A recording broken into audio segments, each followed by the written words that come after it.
இரவு 1 மணியை கடந்திருந்தது. திருமண விருந்தை முடித்து வீடு திரும்பிய கணவன் மனைவி நெடுஞ்சாலையில் காரை ஓட்டி கொண்டு வந்தனர். சாலை வெறிச்சோடியது. இருளை வெட்டியது காரின் ஹெட்லைட்டுகள் மட்டுமே. திடீரென கார் மெதுவாகி நின்றது. பெட்ரோல் முடிந்து விட்டது. அருகில் எரியாத மயானம் ஒன்று இருந்தது. கணவன் மெதுவாக சொன்னான், நான் அருகிலுள்ள பெட்ரோல் நிலையத்துக்கு போய் பெட்ரோல் எடுத்து வருகிறேன். எதுவானாலும் காரில் இருந்து வெளியே வராதே. அவள் தலையசைத்து சம்மதித்தாள். அவர் இருளில் மறைந்தார். நிமிடங்கள் கடந்து அரை மணியானது. அவர் திரும்பவில்லை. அவள் பதட்டமாக காருக்குள் சுற்றி நோக்கியாள். அப்போது டம், ஒரு பெரும் சத்தம் காரின் மேலிருந்து கேட்டது. அவள் உறைந்து விட்டாள். கணவன் சொன்ன வார்த்தை அவளது காதில் ஒலித்தது, வெளியே வராதே. ஆனால் சத்தம் மீண்டும் வந்தது. டம் டம் டம். இட்டீஸ்மல் இன்னும் வலுவாக.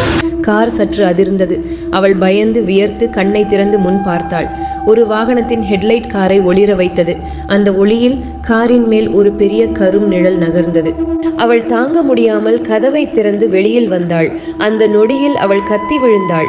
காரின் மேல் ஒரு கருப்பு பிரம்மாண்ட உருவம் அமர்ந்து தனது கணவனின் தலையால் காரை அடித்துக் கொண்டிருந்தது. அவள் மயங்கி விழுந்தாள்.